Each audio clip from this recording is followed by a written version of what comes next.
Advocacy is woven through every part of Amy's surrogacy journey, from advocating for herself when she didn't feel heard to advocating for the LGBTQ plus family she felt called to help. This was literally my way of spreading love and joy by expanding families. That same advocacy, the belief that every person deserves to be seen and supported, would become deeply personal when Amy found herself in a medical crisis no one else recognized. It was just, you're just having your cycle. It's okay. You girl problems. And I think they discharged me on, ibuprofen. It was a moment that reshaped how she now supports other surrogates and how she advocates for the family she serves. Listen to your body. If something is not right, you know your body. No one knows it better than you.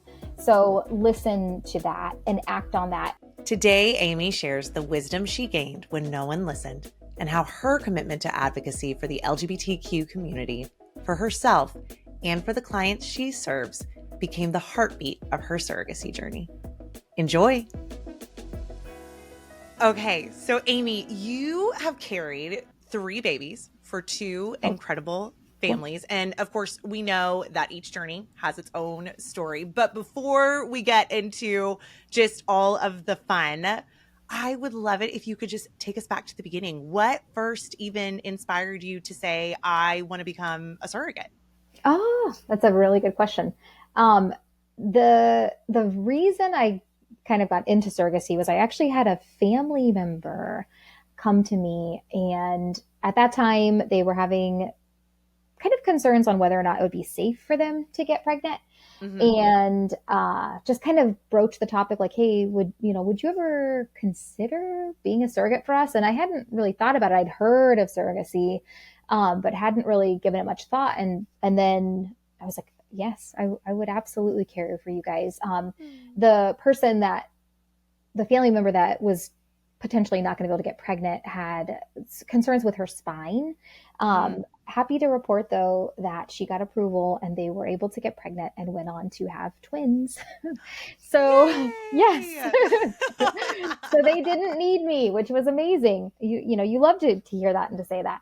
But when we moved to Florida, we were actually living in Ohio at that time. And when we moved to Florida, I kept kind of still having that seed, I guess, so to speak, like it had been planted. And the more I thought about it, though, the more niche I kind of wanted to get. And I knew that if I was going to carry, that I wanted to carry for couples that were in the LGBTQI plus community. And so that was kind of, okay, I have this idea, I want to put it into motion. And now I know, kind of the humans that I want to carry for. And it was just kind of a matter of, getting it started and where the heck do I start? Yeah. So that's how we got here. Why was caring for the LGBTQ plus community so important to you? That's a good question too. We have come leaps and bounds in our civil and social rights and activism. But we still have a lot of work to do. And this was literally my way of spreading love and joy by expanding families in that way and helping actually to create families in that way. It just so happened that I always ended up caring for same-sex male couples, but I would have carried for anyone that identifies under that scope of community.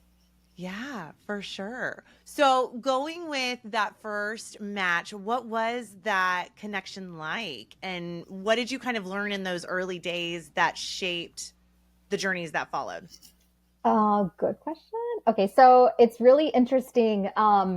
Back then it was so different because I actually met with Lauren in person and she gave me profiles to review, paper profiles. I was actually, yes, it was so different, but this was way pre-COVID days. Like this was, I think it was like in 2017, maybe. So a while ago. I got to review the profiles and one couple in particular just really stood out to me. We had an affinity for Star Wars and so that the was important things. Yes, that was our hook line right there. They also, one of the dads is from Wisconsin, and I grew up a huge Packers fan only because of my brother. And Brett Favre was one of my favorites, and number 4 to this day is still my favorite number. So it sounds silly, but those things really attracted me to like this potential match. And then when we actually met in person. We had a sit down meal with Lauren and our other coordinator at that time. And got to know them. And it didn't feel like an interview, even though it kind of was for all of us. That was back then, that was how we did match meetings. Yeah. But it just felt like we were having dinner and lunch with friends, old friends. And we all walked away knowing this is it. This is the beginning of something really beautiful.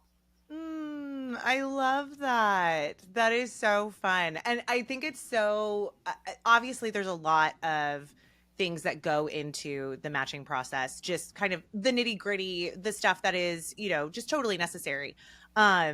But it really is just those little things, whether it's Star Wars or, we had another mom, it was, about the Foo Fighters, and, there's always some like little thing that, people latch onto. So obviously the match started out beautifully and everything, went well just as far as getting just everything started. But you did, after your first transfer, experience a ectopic pregnancy, something that many people actually really don't fully understand. How did you kind of in the beginning realize that, hey, something's not right here? And what was that just experience like going through that as a surrogate versus, just your own personal pregnancy? That's it. Yeah. So initially we just thought I was having a miscarriage. At that time we did a double embryo transfer. They were super popular back then. I do not recommend them now. But we did the double embryo transfer and everything looked perfect, Whitney. Everything was great. My numbers were so high. They were like, this would be crazy if there weren't 2 of them in there. Like things looked too good. Yeah. We were days away from the first beta, and that's when I started to experience some bleeding. And it got bad to the point where they were like, yeah, we think you need to go in and be seen. And they did an ultrasound and they didn't find anything in my uterus. So the assumption at that time was I had passed all of the tissue. But what didn't change was I just didn't stop bleeding, unfortunately. It was really heavy and painful. And it just kept going on. And they were like, well, we do expect you to have some of those symptoms for, about 2 to 3 weeks. So, and everybody varies, but I was like, okay, it's fine. Like I'll wake up one day and, things will resolve. And we were checking my betas weekly and they noticed that they were going down, but they were just trickling. I mean, just barely going down. Like 1 week they would be in the 20,000s. The next week they were 19,000, 18,000. I mean, they should have been going down significantly, but they weren't. Right. And this was in October. And then in the middle of November, I was actually working in the pharmacy. And I just kind of had like this really bad pain on my left side that made me just kind of keel over. And I was like, oh, this is really strange. I think I might need to go get checked out. But I waited the whole weekend because I'm like, you know what? It's probably just girl probs. It'll be fine. And how often do we do that? We just dismiss ourselves. And I just was like, I'm going to be okay. I'm going to be okay. Well, then on Sunday, our son Sawyer, who's 10 now, was a toddler at the time. He was playing with me and I was on the ground and he tapped my stomach and I had like these shooting pains going up and down. It was terrible. Yeah. And so I was like, John, I think I might need to go to the hospital. And that's my husband. And he was like, yeah, let's go. So we were like, let's just go to the same hospital that we went to before that confirmed, the miscarriage. And the treatment that I received was, to say awful, wouldn't be enough to even describe the treatment. They did the exact same test that they did before, which was just an ultrasound. They didn't do any imaging whatsoever. My hemoglobin had dropped from, I think when I was there originally, it was like a 15, went down to a 10. But they didn't, it was just, you're just having your cycle. It's okay. You girl problems. And I think they discharged me on, ibuprofen and, told me to follow up with my OB, which I didn't have yet at that time because we didn't get to a pregnancy. Right. So I was still following up with the IVF clinic at that time. I was still getting weekly draws. Mind you, this was in October. We are mid-November and my HCGs are still not zero. Mm-mm. Yeah. So really, really strange.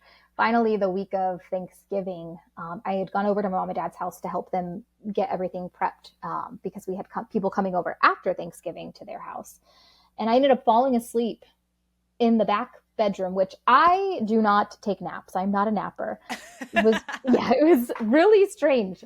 So I came out and I laid on my mom's lap. I just put my head on her lap and she and I are very close and she had seen, that I wasn't getting any better. And actually every day it was just kind of getting worse.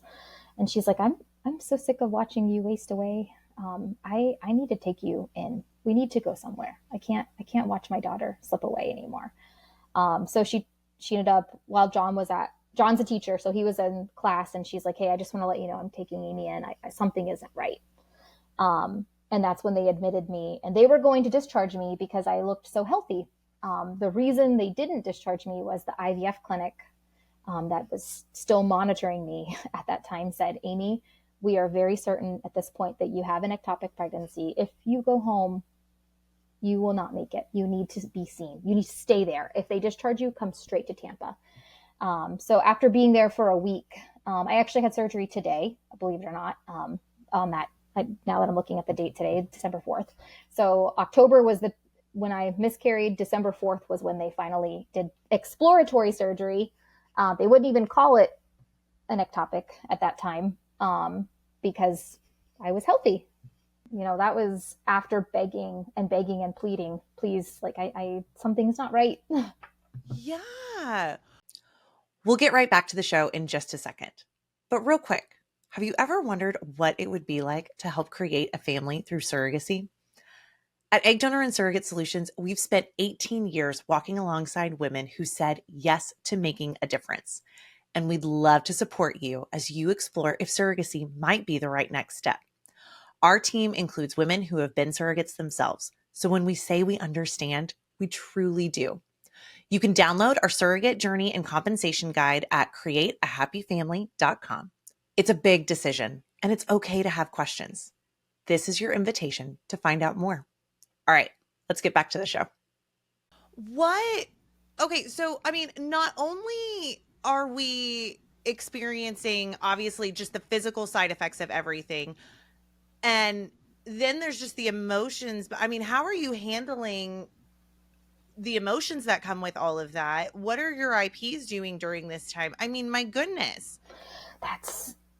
That was really hard. The first time, and I'm sure a lot of surrogates can say the same, this is the first time I've ever experienced a loss. I was really fortunate in our fertility that I never had this kind of thing happen. This was the first time. Not only, was I doing that, I was miscarrying for someone else. And all I could think about was, I must have jolted. I must have done something strange. This has got to be my fault in some way because our brains want to make sense of it, right? We need to find answers. We weren't going to have that. But I definitely beat myself up more and I never really felt more alone in my life than at that time because I was blaming myself for this loss. They didn't blame me at all. In fact, they did daily, weekly check-ins. We would meet up and have lunch and dinners. We would meet halfway. Sometimes I'd go to them. Sometimes they would come to me. There was never blame ever that came from them. And if anything, honestly, it really strengthened our relationship. Not to say it was like trauma bond or anything, but just like, they were like, we're going to advocate for you. We're going to take care of you. And, we're going to figure this out. When we finally, eventually were able to get back into cycling, they really stood by my side and were diligent with making sure that labs were being done consistently and that if anything didn't look or feel right, there was going to be, a conversation had. I think about when we went to confirm they had to, I don't know if you've ever had this happen, but oftentimes when you are, bleeding, they still want you to take your meds just like you're pregnant, even though you're not, you know your body. And I went for the ultrasound and they were in the room and my coordinator was there and looking up at the screen, and it was a big empty uterus. And I was, still having pain and cramping and all the things, and kind of looking at them, knowing again, they didn't blame me at all, but I just felt so responsible for their loss. And we went to have lunch, but I remember feeling hollow at that time. And it just kind of like showing up, but not being there, Yeah. As you're navigating just all of those feelings and that feeling of loneliness, despite everyone being around you, what do you wish you would have had? Or do you think it was just something you had to work through? I definitely had to work through it. I wish that I would have been advocated more from the clinic sooner, because I think that things wouldn't have gotten to nearly as bad as they did. I almost had to get a blood transfusion after surgery because of all that. And while my husband was there supporting me, it was kind of like you said, he's there, but nobody can take what's happening away. And so I think it's important to acknowledge that you are feeling these things, and it's okay to not be okay during that time. Yeah. What was the ultimate, you said eventually the clinic did advocate and say you cannot leave the hospital, don't let them leave the hospital. What were the magic words, or what were the questions that you asked to make the hospital finally admit you and address the obvious issues that were happening? They heard from the clinic nurse every Okay. hour on the hour.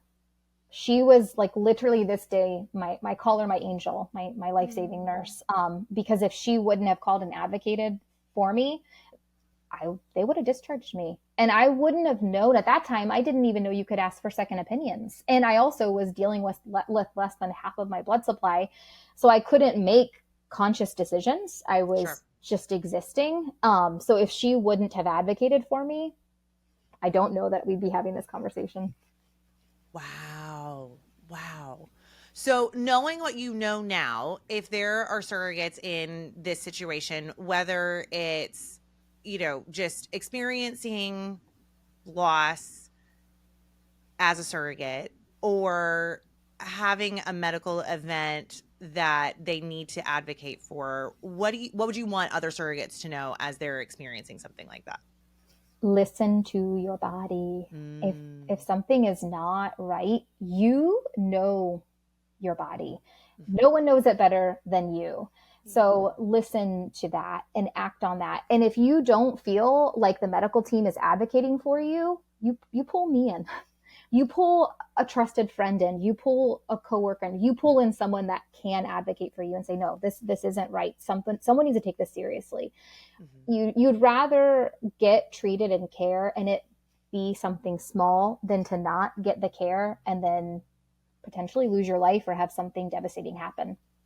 Yeah, for sure. And I think that's just good advice for just any woman, in Mm-hmm. general. But yes, I think you're right. There's so many, you don't want to inconvenience people, right? And like as surrogates, we're there to, we want to give, we want to help, we don't want to cause, any trouble or concern or anything like that. And so you are afraid to, oh gosh, I don't want to cause a false alarm. And I think you're right. It is ultimately better. I would rather, say nope, everything's fine, versus being in a situation where all of a sudden something got worse that could have, Been been avoided. addressed earlier. Mm-hmm. Yeah, this could have been handled with medication. This didn't have to result in surgery, losing an organ, right? This could have just Yeah. been, a lot of people don't know that ectopics can be handled with medication if they don't get to that point. But Sure. we were past that. Yes. Now, luckily, this did have a happy ending, and you did eventually cycle again with your intended parents, which was amazing, and obviously went on to have a beautiful baby. And then you also had the privilege of doing a sibling journey with them. How was y'all's relationship? How did that deepen as you continued to expand their family? It's just a dream. They're extended family now. Mm. They were slow on the draw to be excited during the first pregnancy, understandably Sure. so, but once once things were really happening and things were looking good for them, he came 3 weeks early. And I mean, he's the only child to this day that has ever broken my water. And I always say it's because he was so eager to meet his daddies. And Oh. he hasn't stopped since. I mean, he's something. And then when they approached me about a sibling journey, I was like, duh, it's not even a question. Of course I would carry for you guys again. And it was a dream. I was really lucky because, again, when we talked about advocating, they advocated for me on medications too with the IVF clinic, that a lot of times, if they change, in this particular case, that provider had changed clinics and they Hmm. were going to change the protocol. And they were like, no, this is what worked for Amy last time. This is what we want to do again. How can we make that happen? Yeah. And I loved that. And then even just, when I went into labor with their second one, I was like, guys, I don't know if I'm really in labor, but I think I could be. They're like, go to the hospital. Just go. We'll see you when we Yeah. get there. Oh, I love it. And it's just amazing. It's so fun to see how it goes from the beginning of, blind date where you're talking about a uterus to, all of that trust and, like you said, extended family. Yes. Yes. The Haven't missed a best. birthday or a sporting event at all. And I'm excited because Brianna, my daughter, has a competition in Tampa. So she's going to get to go there and they're going to get to see one of her competitions coming up. So I love being able to look forward to those things too with them. Hmm. And my Yeah. second belly buddy with them is my godson. They told me at our anatomy scan, Amy, we were just hoping that you would consider being. And I was like, are you kidding me? Of course I'll be the godmother. That's wild. So he's Oh, my god baby. it's just amazing because you are creating this little family, but then you're expanding that little family to exactly like y'all's unit, which is just, it's beautiful. It's beautiful. Now, luckily enough, you did another journey, but during your third journey, you were working as a coordinator or are working as a coordinator for Egg Donor and Surrogate Solutions. What was it like experiencing a journey now on this side of things, having kind of that behind the scenes, just from that coordinator perspective? Um, it was fun, kind of getting the insider look as the coordinator, and also stepping back and knowing like I have the best person in the whole wide world, which was Allie, taking care of us every step of the way. And even though I do these things, having Allie there by our side, guiding us and just loving on us and supporting us throughout each step of the way, um, it was wonderful. And you even I know as I got into it, I didn't realize all the back end things that are done, because Mm-hmm. surface level, you don't know the caseload of a coordinator, right? You think that you're their only surrogate. You had no idea on the back end that there are multiple people that they're caring and loving on. And even despite that, I still felt like I was her only surrogate. Yeah. Oh, Allie is the best. Oh, I love that. How I mean, all one of the things that I think is just so amazing about our company is that all of the coordinators have all been surrogates. And so we do all personally know that experience. How has it been just from you came as an experienced surrogate and then you as a coordinator were going through your own journey while still obviously continuing to coordinate? How did that change maybe how you support surrogates today versus maybe, whenever you first started? Oh, yes. So it was really fun. There are certain ones that I love all of my cases, but there were certain ones that we kind of transferred around the same time. Mhm. And getting to kind of go through pregnancy and see how they're feeling, and also the parents, like how are things going in this relationship with this journey? How, are you going to get to go to the anatomy scan?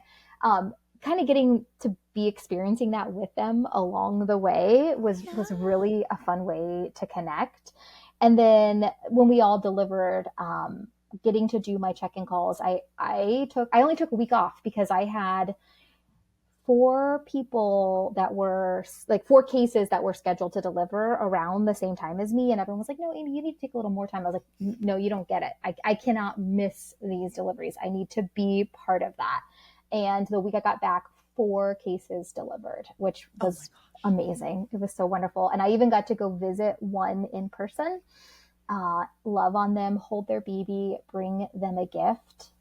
And it was like a full circle moment because I had Yeah. been, yeah, I'd been there, right? I had been that surrogate the week before. I was with my intended parents, now parents, bringing them their baby, and I got to go sit with next to one of my surrogates, give her a gift, love on her, hug on her, and then go meet that sweet mom and hug her and dad and say, "This is your baby. Your baby is right here. Mm. I'm so happy to meet you in person and get to be here with you and experience it." It was 10 out of 10. 10 out of 10. Highly recommend. It's amazing. Oh, I love that. As you kind of just look back on all of your journeys, what are some moments that maybe just stay closest to you? Okay, so I'll pick one from each journey. This one's really silly. Okay, so after my water broke with the first one, he was only 37 weeks. We weren't even expecting him to come. Like, this was a Right. huge, and I never had my water break. So I'm in the room, I'm in my bed, and contractions kind of started picking up. And you have, like, the way I describe them is like just two, like, best friends, like two dudes that are best friends that just happen to be in love. And then you have my husband who totally vibes with them. Love it. And John's to my right, and they're both in their chairs, and they're looking at the monitor, and they're like, "Oh, Amy, are you having a contraction right now?" Like, they were learning what those were at that time. And I was like, yeah, I'm having a contraction. And then as things started to pick up and they would get worse, and I would just kind of have to, like, do this to Mm-hmm. them. They're like, "Oh, Amy, oh, that's a big one. Oh." So it was so funny. Until eventually I was like, "I'm not having fun anymore. Can we get an epidural?" So that, I think about that, and it was hilarious. And then on journey number 2, this was really unique. It just so happened that I was induced. He was 40 weeks and 3 days. This child did not want to come out. So You were cozy. we evicted this dude. So we get in there, and it just so happened that one of the daddies, his sister, or no, his cousin, you're going to love this, you especially, happened to be one of the performers in Hamilton on Broadway. Hmm. She sang Shut me a up. song when I was in labor from Broadway. Like, from, I don't remember the song, and don't hate me for that. I can't remember. It's the one where she sings to Hamilton. It's like the start of their relationship. I don't. Does that ring? Do you know what I'm talking about? Yes. Okay, it's been so long since I've watched it, but yes, she sang me that song. So that was really cool. Amy. Oh my gosh. That's It was amazing. it was so cool. So something I never thought would happen. Um, the last delivery, or no, belly buddy number 3. So my god baby, Mm-hmm. he was super easy. The pregnancy was great. He was chill. Everything was good. And I was at home, and that's when I kind of called them, and I was like, "Guys, I think I might maybe be in labor. I don't know." I got to the hospital, and he was born 8 minutes later. Oh my stars. So he just was ready to come out. So no time for anything. They missed it. I felt so bad, but I was able to, we had a plan in place, which was good. So he snuggled with me, but that was pretty memorable that they, Yeah. they were like, "Wow, you were ready, huh?" I'm like, "I guess so." I Both of guess their so. kiddos, they were just ready to meet their parents. Uh, Yes. this last one was just like a dream. Like, we're at the anatomy scan, Mm-hmm. and this is we had, I think she had just left. Like, the tech had just left, and the doctor was coming in. Yeah. And so we were talking, and I mentioned Sawyer, my little guy, and we recently found out he's on the spectrum, Mm-hmm. and we just love him, and we meet him where he is. And I was just laughing and joking about some of the silly things that he does that we love, and we eat it up. And one of the dads looked at me, and he was like, "Amy, I think that if I would have had you as my mom when I was growing up, my childhood would have felt so much safer." Oh, And it just, like, it was amazing. And this was right after we had seen their baby on the screen, and we were talking to the provider, or I guess waiting for her to come in to review everything. But I don't know, hearing something like that from him was so wonderful. And then also hearing your baby is perfectly healthy, and this is, a dream come true, because I didn't know if I was going to get to do it again after the wild delivery with with the last one. right. But yeah, those are probably I was trying to pull because everything with them was so easy, and they were all great. But this last one, I literally like think about it as like the most perfect way to end um, my career as a surrogate was with them. Yeah. Well, I was lucky enough to meet them and they were just so sweet. And I mean, just the foursome of, you and them and Allie would just, I mean, everything about it was so sweet. I personally think that the cherry on top was the matching pajamas from Oh, everybody I forgot about that. personally. But yes, no, it's amazing. One of the things that I think is so great is obviously, John was there from day one as far as advocating for you and being a part of it. How has just your family experience been, like your kiddos and, hubby, as, you've kind of gone through all of these journeys? Ooh. So John started out loving surrogacy and the idea of it. And then after the ectopic, he had a really hard time being on board. John has a Yeah. wife that is very much now, after having that experience, all about autonomy. And I was like, I'm doing this, dude. I'm doing this. So you just got to get on board. And he has been so supportive. It wasn't his favorite though, because I think just that experience really left this fear. Of His wife had to course. be put into surgery and wheeled away. And he was like, I think he still sees that. But now that we've done it and he's experienced it, and he is the one in every delivery room that is crying because it's so beautiful. And he's like my biggest cheerleader. And then he just holds me and then we cry together because we get to see them with their baby. And so super great. Brianna, my 17-year-old, is like, listen, just don't bring him home. Whatever you do. Like I I just love it. Yep. Yeah. That tends to be the theme of all Suro kids. just don't bring him. And then Sawyer, it's funny because he just gets really attached to the families. And so whenever we go to Tampa and see them, he could literally just spend all day with them. And he looks at them like they're cousins. He loves them so much. He, even though he had never met the couple from before, well, he met the couple, but he'd never met the baby from Right. the other day when we got to visit with them. You'd never know it. They're not strangers. They're just like besties. So for him, it was just like breathing. My mom has been one of the biggest supports, and she was sad this time around because she didn't get to meet the last belly buddy, and she's met all of them, but still just goes to the appointments with me when John can't, and is there, cheering me on. So I have a really good support system, but Which is nobody so even. important. Oh, go ahead. Yeah, sorry, I didn't mean to interrupt you. No, no, no, no. But you have a great support system, and that's just so important. And I love that.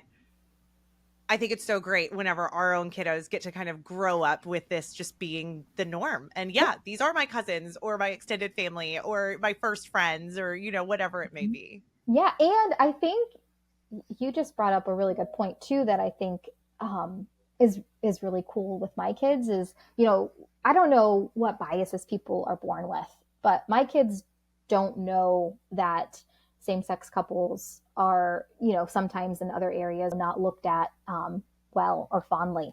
They're just couples. They're just married. They love each Mhm. other and there's no overthinking it. It's just simple to them. And I think it's because they've gotten to grow up and see families that are created in all kinds of different ways, from all walks of life, right?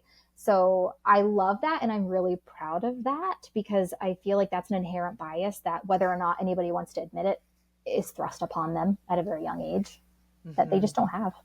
Yeah. Oh, it's beautiful. And again, it's just so beautiful that all of these different groups are, just like you said, an extension of just your own family. What would you maybe say to, maybe just some hopeful parents as they are looking to connect and build that relationship with, their surrogate or potential surrogate? I always tell intended parents to listen to your instincts. I know I said that in the beginning too, and I swear by it. You don't have to push it. It can just be. Mhm. And if you feel an instinct to check on her, then do it. Check on her. Same thing to the GC. If you feel like you want to see how they're doing, or maybe it's been a minute and you want to reach out, do it. But also, it's okay not to force it if it doesn't feel natural right away, because it's going to happen. Whether it's that first OB appointment where you guys get to be there and listen to that heartbeat for the first time together, or even if you were able to hear it at that other ultrasound when you were with the clinic, those can be those connectors. It can also mean, waiting until you get to the anatomy scan and you get to see the baby and you're like, oh, okay, now I can breathe a little bit, because we do often have some moms and dads that they may not be super excited during this journey because, their history isn't like what we had when we built our own family, right? And there's a lot of trauma and hurt there. So sometimes I'll even find myself, coaching or chatting with the surrogate and saying, hey, look, I know you are so excited right now, and I love that you're excited. This is why they may not be so happy right now, that, they've seen this before. They've been at this appointment and they did not walk away with their baby. But you and I can certainly celebrate together, and I can love you and jump in the corner with you and be so excited. But then on the other hand, I can be on the phone with mom and be like, hey, we had a heartbeat today. How are you doing? How's that going? I know this is kind of scary sometimes and can, be a little hard, and talking through them and letting them, tell me how they're experiencing that and going through it. Allie said it so well one time, that you meet everybody where they are. Mm-hmm. And I suggest the same thing to couples. Meet them where they are. Yeah, for sure. Was there anything for you personally as you were building these relationships with all of your, parents, intended parents? Were there certain actions or maybe just communication styles that made the biggest difference for you? Over communication, I think, is just always the best. When it comes to appointments, when it comes to, if they are not able to be at them. So the first time I was a surrogate, they got to come to every single appointment. This was before the world shut down. And so they were privy to everything. So our communication was just like, great, how are you feeling? Doing super spectacular. It was what it was. It was perfect. But things got a little trickier when COVID happened, right? And so making sure that when I had those appointments, if they were available to be on that phone and FaceTime with me during that appointment, you better believe I added them to that phone. If they weren't able to be on there, I would ask them, hey, are there any questions that you may have for the doctor? And then afterwards, giving them really good details on what was baby's heart rate, what was, did you pass the glucose test? Do we have to do this? Do we have to do that? Making sure that they feel like they are every bit the part of that, during the journey. Yeah, no, I think that's so, so great. For anyone who's listening and considering surrogacy, but they're still unsure, what would you want to say to them? I think you do it. You just go for it. If your heart is calling to do this and you've given it a lot of thought and it's still really pressing to do it, I think you listen to that and you go for it. Every journey is going to be different, and you have to make sure that when you are on that journey that you are just open-minded and trust the process, and it's going to be a great outcome. Absolutely. It's that seed. Just listen to that little seed. Yeah, for sure. Oh, I love that. Well, Amy, thank you again just so much for kind of overviewing just all of your journeys and experience and just the beauty that it all has been. My last question, and it's coming, it's my fun one, but as you know, I never come to a meeting without a cup of coffee in hand. So I always love to ask, what has filled your cup today? Literally or figuratively, what has been the thing to fill your cup? Oh gosh. So it's Christmas time. We're getting to that point. And our elf Chloe has returned. So has she? Yes. So I'm really happy to see her, although she's naughty. So she's probably going to get into mischief very soon. But the joy on Sawyer's face when he saw her back, there's nothing. You can't, like, Christmas joy with children, there's no way to describe it. It's the best. And so I'm so happy. She's here. I love that. And good for you for being an elf family. We were never an elf family. That was not in my wheelhouse. It's, But you know, Chloe love forgets that to for you. move. Yeah, she forgets to move a lot. Like, she's really Does silly. she? Yeah, she just kind of hangs out in the tree. I love it. I love it. Oh my gosh. Well, Amy, again, thank you so much. This has been amazing. And I just love everything. I've loved all of the things. I've loved watching all of your journeys. And I'm so grateful and for just all of the ways that you spread joy. Oh, thank you. It's so good to talk to you, and thank you for even inviting me to share my story. It was a pleasure.